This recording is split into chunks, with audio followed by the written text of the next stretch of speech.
How you doing there? Where are we? What daf are we on? Well, what daf did we do last time? Ayin Aleph? Maybe?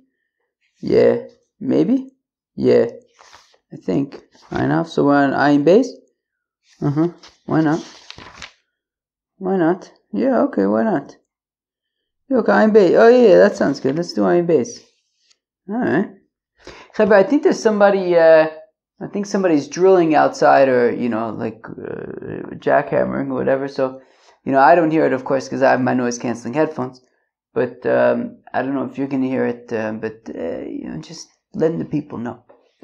Alright, Chavre. So today I believe I hope we're studying Daf Ayin Beis of BavaKama. Yeah, I think it's a good Daf. When did I review it? I think last night. Yeah, I learned it, I think on, what's today? Sunday? Oh gosh. Babylon. When did I learn this? I can't even remember. I think maybe I learned this on Friday, reviewed it Saturday night, and I'm recording it on Sunday, I think. So, yeah. But on Daf Ayin Beis Amid Beis, we start getting into Eidim Zomimim stuff. Eidim Zomimim stuff. And that is gonna, that's gonna, we're gonna get into some Eidim Zomimim stuff, I guess, for that whole Mishnah, which ends on Daf Ayin Daled. So, yeah, Eidim Zomimim is kind of a whole thing. Anyway, we're gonna get to Yal Kigam today. I think that's where we're gonna end. So, some interesting stuff, Chavre. Why not? Just come along with me. And we'll all have a good time. 1 second, I'm going to rub my nose. 1 second. Alright, let's do it. So we're going to start on Daf Ayin Aleph Amud Beis. We have a little bit of work to do, but I don't think it's like hard, which I think is why I stopped where I did, because like what was before this was kind of hard. So I figured let's just stop there, and then we're going to start on Ayin Aleph Amud Beis, and we're going to go all the way until Ayin Gimel Amud Aleph, but like it's not like such a big daf. So okay, so we're on Ayin Aleph Amud Beis, like 6-7 lines before it gets wide at the 2 dots. Gonav mishal aviv v'tavachu mocher v'chulei. So if a fellow steals an ox from his father, and then he slaughtered it, and then his father dies. Babylon. Why am I babbling so much? It's not even that late. It's like 2:30 in the afternoon. So then he slaughters it, and then his father dies. So he has to pay Daled Vehei to the rest of the heirs. And I think for the context of this Gemara, I think it's easier if we just assume that he's got like one brother that he's got to split it with. Okay. So Ba'amine Rav Mir Rav Nachman. So Rav asks a kasha from Rav Nachman. Gonav shor shel shnei shutfin. So if a fellow steals an ox belonging to 2 partners, utvacho, and he slaughtered it. Okay, so now he owes Daled Vehei to the partners. Now vehoda le'echad meim, but then he admits to one of them that he stole and slaughtered it. Now moda b'knas is potter, so he would not have to pay Daled Vehei to that partner. Mau, so does he pay sort of half of the Daled Vehei to the second partner? So, to the partner that he admitted to, he's not going to pay anything because Modib Kanas Potter. What about the fact that he didn't admit anything to the second partner? Should he have to pay half of the Daled Vehei to that partner? Do we say Chamisha Bakr Amr Achmana V'lo Chamisha Chatzoi Bakr? Do we say that the Torah says that he pays 5, if he stole and slaughtered a cow, an ox, he would pay 5 oxen, to the owner. So we say it's 5 oxen, not 5 half oxen. Oh, Dilma, Chamisha Bakr, Amr Achmana va'afilu, Chamisha Chatzoi Bakr. Or do we say that when the Torah says 5 oxen, it means 5 oxen, but even 5 half oxen? Okay? And therefore, if he admits to one of the partners, so he would pay 5 half oxen to the second partner. Amalei, so Rav Nachman responds, Chamisha Bakr Amar Achmana velo Chamisha Chatzoi Bakr. So Rav Nachman says that the answer is that 5 oxen, not 5 half oxen, and therefore, if he admitted to one of the partners that he had stolen and slaughtered the ox, then he would not pay Daled Vehei at all. But he wouldn't pay to the one who he admitted to, because Moed B'Knas is Potter, and then once there's only 50% remaining, he would not pay 5 half cows to the second partner. Eisvei. But now Rave asks a kasha on Rav Nachman there. Rav Nachman says Chamisha Bakar v'lo Chamisha Chatzoi Bakar. But one second, what about our Mishnah? Gonav Mishal Aviv v'Tavach U'Macher. That if a fellow steals an ox from his father and then he Tavach U'Machers it, he slaughters it or sells it, V'achar kach meis Aviv, and then his father dies, Mishalim Tashlum Arba'ah Chamisha. So he nonetheless has to pay Daled Vehei. And if he stole an ox from his father, slaughtered it, then his father dies. So if I understand correctly, what it's saying is that, meaning if it's just him and his brother, so because there was a chiyuv Daled Vehei already at the time that his father dies, so basically, he splits the Daled Vehei with his brother, but I think the point is that he's not going to pay himself, he doesn't have to pay himself. So basically he pays 5 half oxen to his brother. So it sounds like there is a concept of paying half Daled Vehei.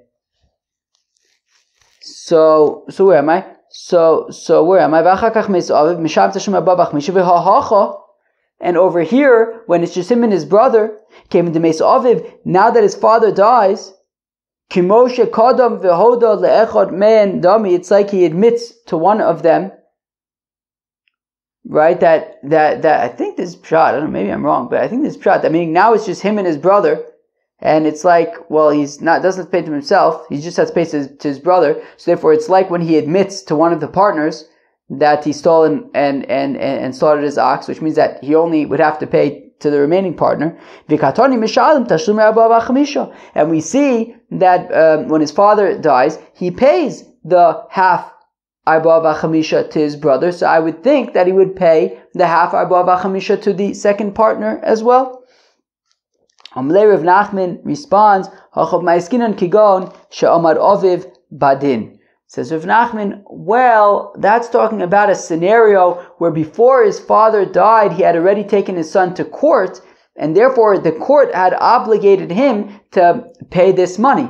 So now when the father dies, so then he and his brother inherit this money. Now, of course, he's not going to pay himself, so he splits it with his brother. But it's not exactly Daled Vehei at that point. At that point, it was already the court required him to pay this money. This is This is an obligation that the court required him to do. His father died. So now the obligation moves on to the heirs. And that is why. But if they hadn't already gone to Bezdin, then there would not be Daled Vehei. You would not be able to go to Bezdin. So Avalo Amar Badin Mai. So now affect the Gemara. So what? Are you saying that if they did not go to Bezdin, so then what? Einu Mishalim Tashlum Arba v'Chamisha? So then there would not be Daled Vehei payments to his brother? If that's the case, that there's this distinction, so in the scenario where a fellow steals an ox from his father and slaughters it, and then his father dies, there's a distinction between if they had gone to Bezdin already before the father died. If they had gone to Bezdin, so then there would be Daled Vehei to the heirs. If they had not yet gone to Bezdin, then there would not be. But if that's the case, that there's such a distinction, Adatoni Seifa, when we say in the Mishnah, I believe on Dafayin Dalul Medbeis, Gonav Mishal Aviv, Vameis V'achar Kach Tovach U'Macher, that if a fellow steals an ox from his father, and then his father dies, and then he slaughters it, Einu Mishalim Tashlum Arba v'Chamisha, he would not pay Daled Vehei if he had slaughtered it after his father died. So Niflog B'Didei, so let's now make a distinction, right? Meaning we're already making this, right? We're saying that if he slaughtered it before his father dies, so then there's Daled Vehei. If he slaughtered it after his father dies, so then there's no Daled Vehei. But let's also say, wait, but when do we make such a distinction? That's only if they had already gone to Bezdin. Right? Niflog b'didei, b'amid v'amurim, kisha amar badin, when they had already gone to Bezdin. But there's another distinction. Have a lo amad bedin. But if they didn't go to bezdin, enu mishlam tashlumei arba v'chamisha. There would not be tashlumei arba v'chamisha, even if he slaughtered it before his father died. Right. So meaning, once already we're making this distinction between did he slaughter it before his father died or after his father died. You should also point out that, well, by the way, this distinction is also only if they had already gone to, meaning even when he slaughtered it before his father died, only if they had gone to Bezdin would there be Daled Vehei. If they hadn't gone to Bezdin, there, in that case also there would not be Daled Vehei. Amalei Achinami, Rav Nachman says, Ein Achinami, yes, there is such a distinction, but I did the Nosif Reisha, Gonav Mishel Aviv, V'tavach U'mach V'achar Meis Aviv, Nosif Seifa Nami, Gonav Mishel Aviv, U'meis Aviv, V'achar Kach Tavach U'machar.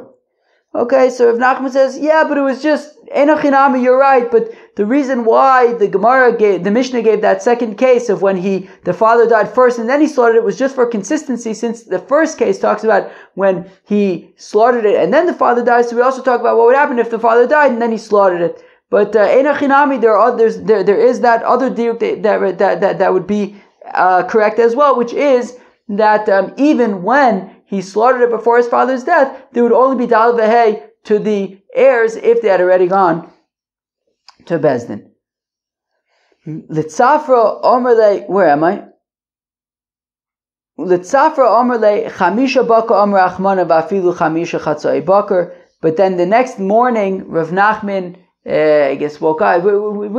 I think if we saw Masechta Eruvin that maybe Rav Nachman every day he would drink wine in the morning or something, or revius of wine to get, So I guess in the next morning after he had his revius of wine, he says, by the way, I was wrong.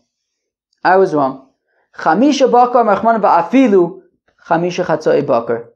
That no, you would even pay 5 half bakars, and therefore, if he admitted to one of the partners, he would pay chamisha chatzoi bakar to the second partner. And additionally, that also explains why when he slaughtered the ox and then the father died, he would pay Daled Vehei to his brother, and it sounds like that would be regardless of if they had already gone to din or not, because vafilu chamisha chatzoi bakar v'haidulei omar loch v'haidulei amiloch beorta. The reason why I didn't say this at night, the reason why I didn't say this last night, that chamisha bakar vafilu chamisha chatzoi bakar to lo achli bisu de Torah, because I hadn't eaten ox meat. Rashi says, so the dakti time u'shadavar. I didn't get into the details, I didn't get into the nitty-gritty, but I was mistaken, and it is chamisha bakar v'afilu chamisha chatzoi bakar. Ve'elamai shna reisho mai shna seifa. Now, how come this distinction between whether he slaughtered the animal before the father died or after the father died? How come we say that if he slaughtered the animal before the father died, so then there would be Daled Vehei to the heirs, but if he slaughtered the ox after his father died, so then there would not be Daled Vehei? So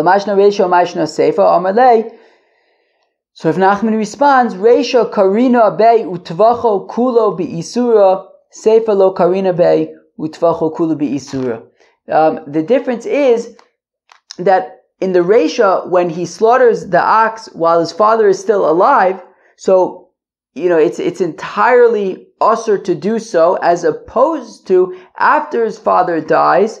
So then he inherits the ox, right? So let's say it's just him and his brother. So part of the ox would belong to him. And therefore, when he slaughters the ox after his father's dead, it's not entirely usher, it's partially usher, because part of the ox is shaykh to him. But prior to his father's death, it's entirely usher. So therefore, when he slaughters the ox prior to his father's death, it's entirely usher, and therefore there is Daled Vehei, as opposed to when he slaughters the ox after his father's death, when part of the ox is shaykh to him, so it's not entirely usher, it's partially usher, and therefore there's no Daled Vehei. Again, Reisha karina bei utvacho kulo bi'isura, that in the Reisha, when he slaughters it before his father dies, it's entirely usher. Seifa lo karina bei utvacho kulo bi'isura, whereas in the Seifa, when he slaughters it after his father is dead, when he inherits part of it, so then it's not entirely usher. He's not doing something entirely usher, he's just doing something partially usher.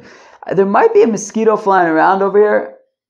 Mosquitoes are not my thing, Chaver, as you could probably imagine, right? A lot of things aren't my thing. Certainly not mosquitoes. I don't know where they're coming in from. I mean, It's not like I'm Mr. Leave the doors open, Alright. Fine. Let me tell you, let's go weiter. Alright, where are we? Oh, okay, let's go. Let's do push. We're going to push to the next mission. Hashoichid v'nimtzei treifa v'chulei. So we had said that if a fellow slaughters an animal, it turns out that it is a treifa, or if he slaughters chulin ba'azor, or if he slaughters chulin ba'azor, right? In the azor, in the Beis Hamikdash, you can only slaughter korbanos. You can't just slaughter tonight's dinner in the azor. So in those cases, the Tanakama had said that there would be Daled Vehei. Reb Shimon had said it's Shchita Sheneruya, so there's no Daled Vehei. If Chabibi Mechozno, so if Chabibi Mechozno says, the Rav Ashi, Shmamino Eino L'Shchita Elo Liva Sof. Bump, bump, bump, boop, boop, boop, boop, doo. Okay, so fine. Okay, so if the Mishnah is saying that when it comes to, right, if the Mishnah says that when it comes to chulin ba'azar, okay, that if a fellow slaughters chulin ba'azar, meaning a fellow Shimon steals Reuven's ox, then he brings it to the Beis Hamikdash and slaughters it in the azar, so we're saying it's chayiv daled vehei. Okay. So we're saying from the fact that it's chayiv daled vehei, and daled vehei, you're only chayiv at the end of the shchita. So that must mean that the shchita is considered complete at the end. Once you finish slitting the throat, that is when it's the shchita. And we're saying that at that point you're chayiv daled vehei. Beseder, so it's chayiv daled vehei. But if you say Yeshna l'shchita mitchila ve'ad sof, that already once you start making that incision, already it's considered shchita, well then at the time that you made the incision, the beginning of the incision, and this is chulin ba'azara, you're slaughtering a non-korban animal in the azarim, so it's aser bana, which means it's no longer shaykh to the owner.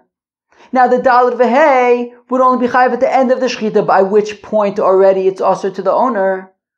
So then it's not shaykh to the owner anymore, so why would you be chayiv daled vehei? Right, so again, the Rav Chabibi Mechozno, the Rav Ashi, Shmamino, from the fact that we say that, that you'd be chayiv daled vehei for chulin ba'azara, eina l'shchita ela levasof, that must mean that the shchita for which it would be considered chulin ba'azara is only considered shchita at the end of the shchita, when you finish severing the trachea and the esophagus, and at that point you'd be chayiv daled vehei. The yeshna l'shchita mitchila v'ad sof, because if you say that shchita is already from the beginning of the incision, well then at that point, him the shachad b'purta, once already he starts shechting a shtickle, osra, then it already becomes osr because of chulin ba'azara, and it's not shaykh to the owner anymore because it's osr. Now idach, the rest of the shchita, at the end of which he would be chayiv daled vehei, theoretically, lo demari katavach, he's not slaughtering an animal that's shaykh to the owner anymore. Therefore, he should not be chayiv daled vehei. So, from the fact that we're saying in the Mishnah that he is chayiv daled vehei according to the Tanakama, so then it must mean that the shchita, right, eino l'shchita ela levasof. Amle Rafuna brei derave. So Rafuna brei derave says, kiko mechayiv ahahu porta.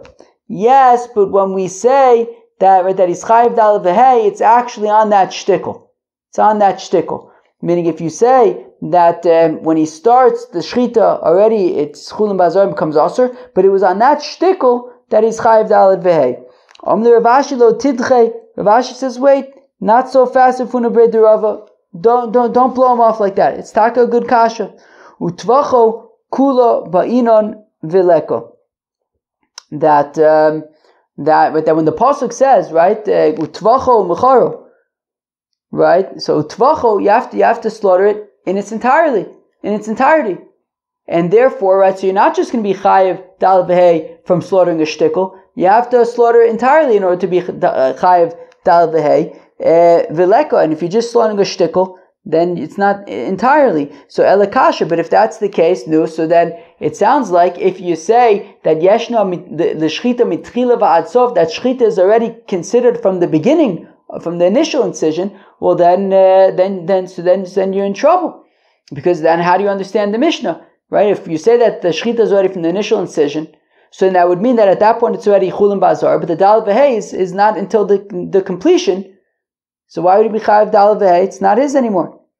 So Omar Lei, so I believe Rav Ashi responds, Hachi Omar of Gamda Mishmei de Rava, this Rav Gamda is the name of Rava, Kigon sheshachad miktzah simanin b'chutz v'gomim b'fnim. Well, even if you say Yeshna l'shchita mitchila ve'ad sof, you could say that he started the shchita outside of the Azara, and then he went into the Azara to complete the shchita. At which point it would be Asr Ba'anoya, it would be Chulin Ba'azar, but also at which point you would be Chayiv Dal Vehei. So you only did the completion of the Shechita in the Azara, and that is why you are Chayiv for that, right? That is why it would be you'd be Chayiv Dal Vehei, because it's at punkt at the same time that it's also for Chulin Ba'azar, it's also you would be Chayiv Dal Vehei when you complete that Shechita in the Azara. Geschmack. Let's go weiter. There are those who basically have the same back and forth about the Shechita Mitchila V'ad Sof on the following. Again, it's basically the same deliberation, but just in a slightly different context. Amr B'Shim ben Lakish Mishum de Reb Levi Sava Eina l'Shechita Ela L'Vasov. So Rish Lakish says, the reason why I'm saying it's Rish Lakish is because I have a letter that adds ben Lakish. Okay. So Rish Lakish says Eina l'Shechita Ela L'Vasov, that shechita is only at the end of the slaughter. Whereas Rabbi Yochanan says no, shechita begins already at the beginning of the incision. But now if Chabibi Mechozna says to Rav Ashi, Lema kasover Rabbi Yochanan, so then let's say that Rabbi Yochanan holds chulin shenishchetu ba'azar lav de'oraisa.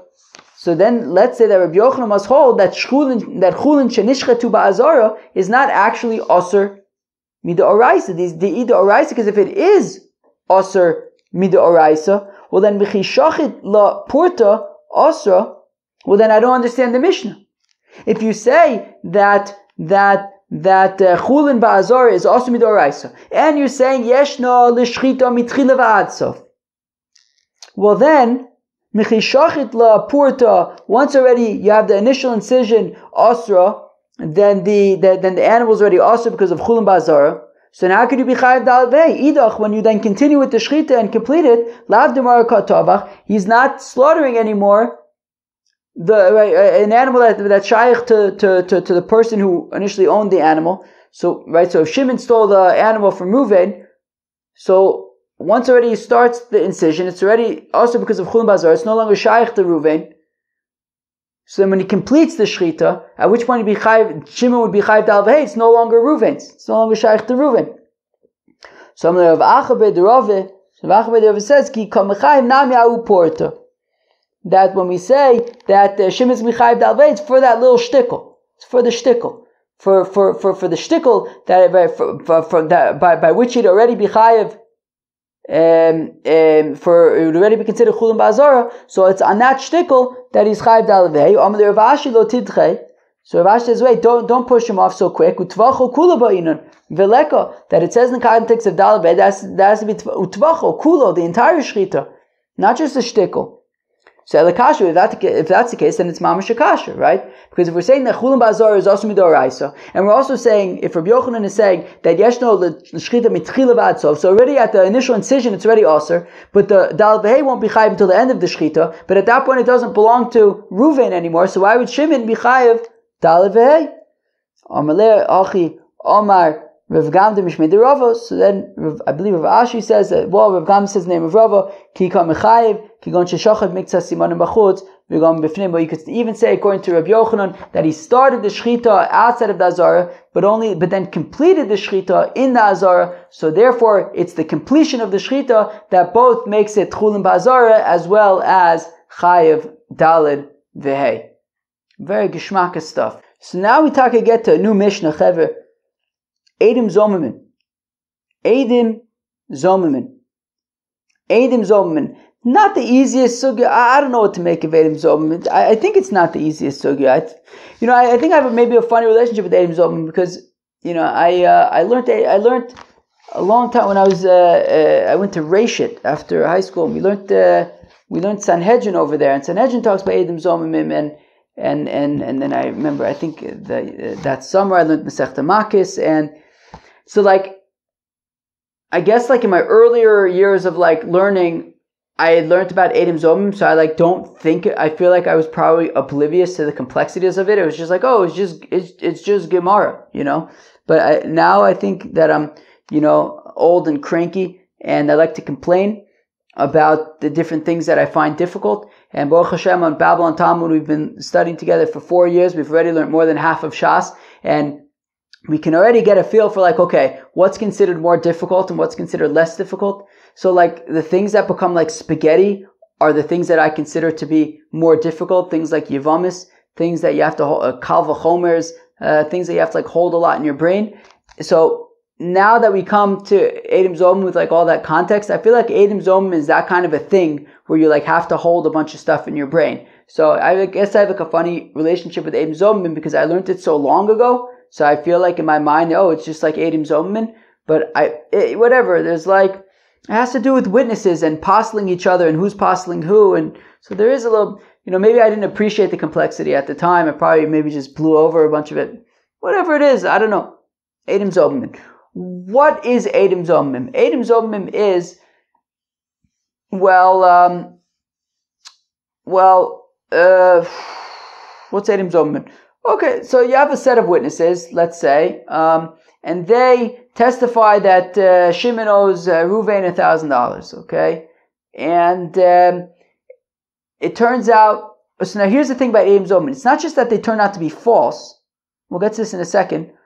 But they turn out to be Eidim Zomim, let's just say. So then what they have to do is we don't just say, hey, shtunk, get out of here.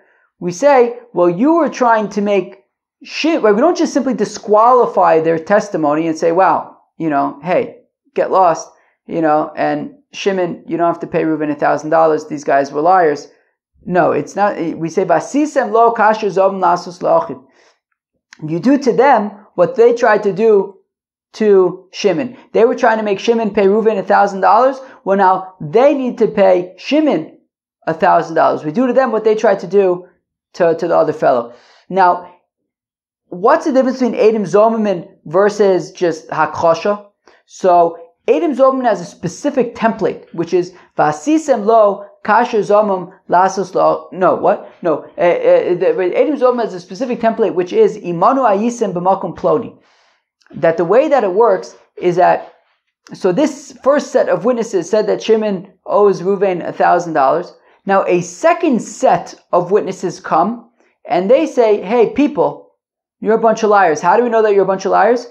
Because at that exact time that you are testifying that Shimon borrowed $1,000 from Reuven and therefore he owes Reuven $1,000, you were with us in a completely different place, right? Because there's another important point, which is, right, in order for testimony to be valid testimony, it has to be what's called edus,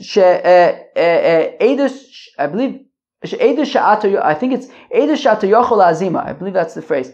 Edus sha'ato yochol, I believe that's the phrase. Edus sha'ato yochol azima. Right? The first set, in order for their testimony to be received in court, they have to give enough information. They have to give enough information in the testimony that theoretically it could be disproved with the formula of Imano Yisem B'makom Ploni. Meaning, the first set of witnesses would have to say, yes, we witnessed Shimon borrow $1,000 from Reuven on this date and at this time. And because they provided a date and a time, that paves the way for the second group of witnesses to come and say, wait, you could not possibly have witnessed this loan on that date and that time because you were with us on that date and that time in a completely different place. That is how we know that you are liars. So it's not just enough that, one group of witnesses said that Shimon borrowed money from Reuven, and a second group of witnesses says Shimon didn't borrow money from Reuven, right? That they simply just contradict them, right? no, it's not. Or maybe, say, wait, you can't testify about that because you're, I don't know, postulators or whatever. Right? Edim Zomim is that they apostle the first group of witnesses, the first set of witnesses, in a specific way that they say, Imanu ayisim b'makom ploni, you could not have possibly witnessed what you're claiming to have witnessed because you were with us on that date and at that time in a different place. That is what Edim Zomim is. And the punishment is that you do to them what they tried to do to the other person. Okay, with that introduction to Edim Zomim, let's move on. Says the Mishnah. Sorry, Mom. Ganav alpi shnaim. Okay, so two witnesses, right? A set of witnesses testified that Shimon stole an ox from Reuven. And the same set of witnesses testify that Shimon then tavach umachar. He slaughtered or sold the ox. And it turns out that this this set of witnesses are Edim Zomim. So Mishamin Akol. So they have to pay the Daled Vehei to Shimon, right? They were accusing Shimon of stealing and slaughtering Reuven's animal. So they were going to be Mechayev him Daled Vehei. So they have to pay Shimon Daled Vehei. Ganav al pi shnayim. If a set of witnesses say that Shimon stole Reuven's ox, and then a second set of witnesses say, we saw Shimon slaughter this ox. Elu va'elu nimtza'u zomimin. Now both sets of witnesses end up being Edim Zomimin. So the first set of witnesses who testified that Shimon stole Reuven's ox, they're responsible for Shimon having to pay kefel, so they have to pay Shimon kefel, a double amount. And the second set were, right, assuming that Shimon stole an ox from Reuven, meaning they were coming, right, so the second set, by testifying that Shimon slaughtered this ox, they were now being mechayiv Shimon to pay an additional 3 times the amount. So they pay Shimon that 3 times. Okay, so the first set would be chayiv for two of the 5, and the second set would be chayiv to pay Shimon for the remaining 3 of 5. Nimtzu achronim zomimin. If the acharonim turn out to be edim zomimin, so meaning one set testified that Shimon stole Reuven's ox, they're kosher witnesses, so he has to pay kefel. Now a second set testified that he slaughtered that ox. They were trying to be mechayiv him an additional 3 times payment, but it turns out that they're edim zomimin, so he still has to pay kefel because the original witnesses are not edim zomimin. But the second set of witnesses need to pay Shimon 3 times the amount that they were, right, because they were trying to be mechayiv him the additional 3 times. Right, so again, nimtzu achronim zomin, if the second set turns out to be edim zomin, hu mishalem tashlume kefel, so Shimon still has to pay kefel because the first set is valid. V'hein mishalem tashlume gimel, but then the second set pays Shimon 3 times the amount of the ox. Echad min acharonim zomimin, if one of the 2 witnesses in the second set turn out to be Edim Zomin, well then, Batla Edus Shnia. Well, if one of the witnesses is gone, so then there's no more testimony about the Shchita. Okay. Echad min arishonim Zomin, if one of the if one of the witnesses in the first set turns out to be an Eid Zomin, well, if that's the case, then there's no set of witnesses about the theft, right? Because there were 2. Right, there was a set of witnesses who testified that Shimon stole Reuven's ox. One of those witnesses turns out to be an Eid Zomim, so there's no longer 2 witnesses to testify that Shimon stole Reuven's ox. So without that testimony, then we don't know that he actually stole the ox. So there's no longer a set of witnesses that can testify that Shimon stole Reuven's ox. Well, if that's the case, the second set of witnesses who say that Shimon slaughtered this ox, well, okay, great, he's allowed to slaughter an ox. It's a problem if he stole it, but we don't have evidence that he stole it. All you're saying is that he slaughtered it. Okay, great. So he slaughtered an ox. What's the problem? So if that's the case, batla kol ha'edus shem ein gneva ein tvicha ve'michira. Well, then everything falls apart, because if you can't prove that he stole it, well then there's, right, right, tvicha u'mechira builds upon the fact that he stole it, right? The first set says that Shimon stole Reuven's ox.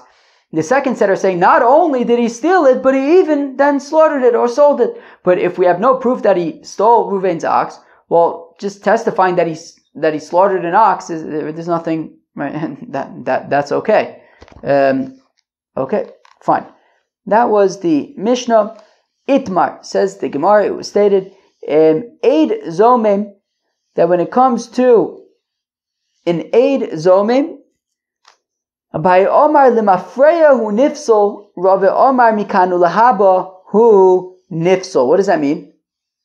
So what it means is that Rashi gives examples of Nisan and Iyar. So for example, if you have a fellow, he gives testimony in Nisan about something, and then a month later in Iyar, it turns out that, wait, how could you have testified that this is what you saw? The testify that you gave in Nisan, right? So a month later in Iyar, two other witnesses come, another set of witnesses come, and they say, wait a second, the testimony that you gave last month is a lie,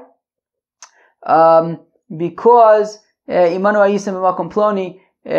you were with us in a different place at that date and time. You're Eidim Zomim. So the shaila is, do they become usher now from Iyar, a month later, right from the time that they got called out for it, or do we say, well, a month ago when they gave that testimony, they were shmendriks, so already from then they made themselves pasul. And then afkamina being any document that they may have signed in the meantime, any testimony that they may have given, what happens to that? If you say that it's lemafreya unifsal, that they become pasul already from the time of the testimony in Nisan, well then anything since then is pasul. Any testimony that they provided since then is pasul. But if you say mikanu lahabo and if so, that it's only from the time that they got called out for it, well then anything in the interim is still accessible and acceptable. Okay, sorry, Ma. Okay. Now, so back in the Gemara, Abayi says that is possible already l'mafrei retroactively from the time of the testimony. Whereas Rav says that an Eid Zomim is possible only from the time that he gets called out for it. Abayi says it's retroactive. Well, from the time that he gave that false testimony, he's a Rasha. From that time, he did something. He acted as a Rasha at that time. So he made himself from that point on. He's a Rasha. That a Rasha cannot be an aid, and therefore any testimony that he provided since then, he was a Rasha at that point already, and we can't rely upon any of his testimony since, right, from that point on, from the point of his initial testimony and on. Whereas Rava says he's only possible from here on onward. Eid Zomim Chidish Hu. Now that's a big thing when it comes to Eid Zomim. That Eidim Zomim is a Chidish. This whole concept of Eidim Zomim is a Chidish. Why? Because interestingly, it's their word against their word, right? Meaning you have one group of witnesses, a set of witnesses come and they give testimony. Now another set of witnesses come and say, hey, Imanu Ayisim b'makom ploni. How do we know that the second group is telling the truth? We don't. Yet we trust them. That's a chiddush. Doesn't necessarily make sense, but this is the way it goes. Azoy geitis. And therefore, because Eidim Zomim is a chiddush bichlal, so therefore the Isser is only from the time of the chiddush, from the time that second set came and said Imanu Ayisim b'makom ploni, the Isser is only from that point and on, but not retroactively. Hilkach ein l'chabo el mishas chiddush ve'elach. The Isser is only going to be from the time of the chiddush and onward. Ikadam, those who say Rava nami kabai svirle, there are those who say that actually Rava agrees with Abaye. The Amid Mafreyu Nifsal, that me'ikar adin eid zomim l'mafrehu nifsal, like Abaye says that, right, that he's possible retroactively from the time of the testimony. However, but Rav has Rachmanis on any of the people who may have relied upon his testimony in the interim. Right? We're going to make a chaval, they're all going to lose out. So therefore we say, you know what? It's only Mikan Ulahaba who nifsol. Now, my benai, what's the nafkamina between, in Rava's two ways of explaining his position? One would be that Eid Zomim is a chiddush, and therefore the Eid Zomim is a chiddush, and therefore the Isser is only from the time of the chiddush, versus, no, it's technically Limafreya, but we have Rachmanis on the Lekuchis. Well, if there's a scenario where it's not a chiddush, well then I might think that maybe it would be Limafreya, right? Right? So my benau, the asidu betrei lechad v'trei lechad. Well, what if instead of 2 against 2, what if you have one set of witnesses who give the initial testimony, and then 2 witnesses come and say about one of the first witnesses, Imanu Yisem Makom Ploni, then another 2 witnesses come and say about the other of the 2 witnesses, Imanu Yisem Makom Ploni, which means it's not such a chiddush anymore. Of course we trust 2 against 1. So it's not a chiddush, so therefore the whole thing of, well, we only have from the time of the chiddush and onward. Well, this isn't a chiddush, maybe it would be the mafreya. But if you say that it's but we have to be concerned about the people who relied upon him in the interim, well, that's still relevant. Dinami, alternatively, the paslinu begazlanusa. Alternatively, what if they became pasul begazlanusa? Exactly. Right? So this I guess doesn't have to do with Eidim Zomimim in the, yeah, exactly. So this isn't Eidim Zomimim Bichlal anymore, right? So meaning, if you have, so the first set of witnesses testify whatever they testified about, I don't know, Shimon owes Reuven $1,000, whatever it is. Now a second group of witnesses come, and they're not saying, no, they're Pasha giving an entirely separate testimony. They are now getting these 2 witnesses caught up in an entirely separate case, that they're a bunch of thieves, they stole some other thing. So this isn't like, why are we trusting these people? Well, let's trust these people. I mean, they're coming and testifying about a completely separate case, that these are a bunch of thieves, and if that's the case, well then they're not allowed to testify anymore. So this isn't Eidim Zomim anymore, it's simply 2 witnesses, right? These second group of witnesses are giving a testimony in a completely separate case, which is a case in which these 2 witnesses are actually thieves. So again, there's no chiddush over here, but we still do have to be concerned about any things that they testified about from the between the time of the initial testimony and from the time that they were apparently they're thieves. In both of these scenarios, it's no longer a chiddush. So it wouldn't be mishas chidusha ve'elach. It could be already from the time that they gave their, testimony. But according to the opinion, it says we have to be concerned about all the people who relied upon them in the interim. Well, that's still relevant.